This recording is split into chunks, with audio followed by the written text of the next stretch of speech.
সুপ্রিয় দর্শক, আশা করি আপনারা সবাই ভালো আছেন। আমি এই মুহূর্তে আপনাদের সাথে আছি মোহাম্মদ সজিবুর রহমান নায়েক। আজকে আমি যে বিষয় নিয়ে কথা বলবো সেটা আপনারা অবশ্যই জানেন যে আমাদের আগামী ১২ই ফেব্রুয়ারি যে নির্বাচন রয়েছে আসন্ন জাতীয় নির্বাচন নিয়ে। তো আমরা মাঠ পর্যায়ে যেটা দেখলাম যে সাধারণ মানুষের কাছ থেকে যেটা আমরা জানলাম, আমাদের যে জনগণের জনমত রয়েছে তা কিন্তু আমরা দু একজনের কাছ থেকে জানতে চেয়েছিলাম তার মনের ভাব। বেশিরভাগ মানুষ কিন্তু তারা বিএনপিকে সমর্থন করেছে এবং বিএনপির পক্ষে ছিলেন।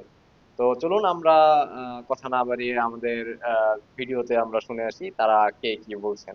সুপ্রিয় দর্শক, আমি এখন আছি ঢাকার একটি নির্বাচনী কেন্দ্রে, নির্বাচনী এরিয়াতে।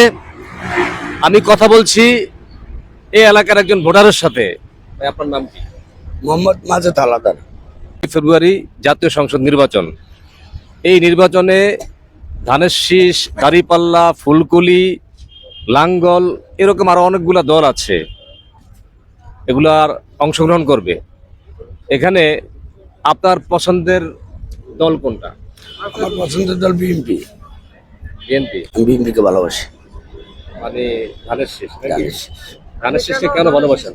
মনের থেকে ভালোবাসি, মনের থেকে। অনেক দিন ধরে আমি ভালোবাসি মনের থেকে। যখন বোঝা যাচ্ছে তখন আমি বিএনপি। ভাই, আপনার নাম? আমার নাম মোহাম্মদ আসিফ। আপনি কি করেন? আমি ব্যবসায়ী। আগামী 12 তারিখ হ্যাঁ, জাতীয় সংসদ নির্বাচন। এই নির্বাচনে অনেকগুলা দল অংশগ্রহণ করবে, বিএনপি, জামাত, এনসিপি সহকারে আরো অনেকগুলো দল অংশগ্রহণ করবে।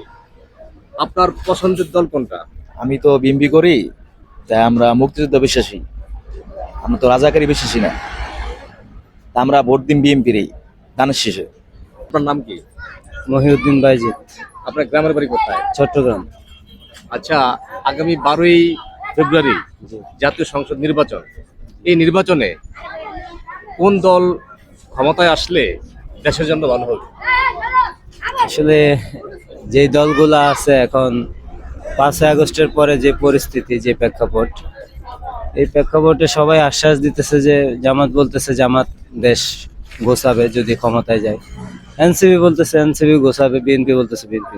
এখন আপনি মনে কি করেন মনে করেন যে মানে অনেকগুলা দল তো আছে, দাঁড়িপাল্লা, ধানের শীষ, এদের মধ্যে কোনটা ভালো হবে আপনি কি মনে করেন? অবশ্যই শক্তিশালী দল হিসাবে ধানের শীষই আমার কাছে মনে হচ্ছে যে গ্রহণযোগ্য।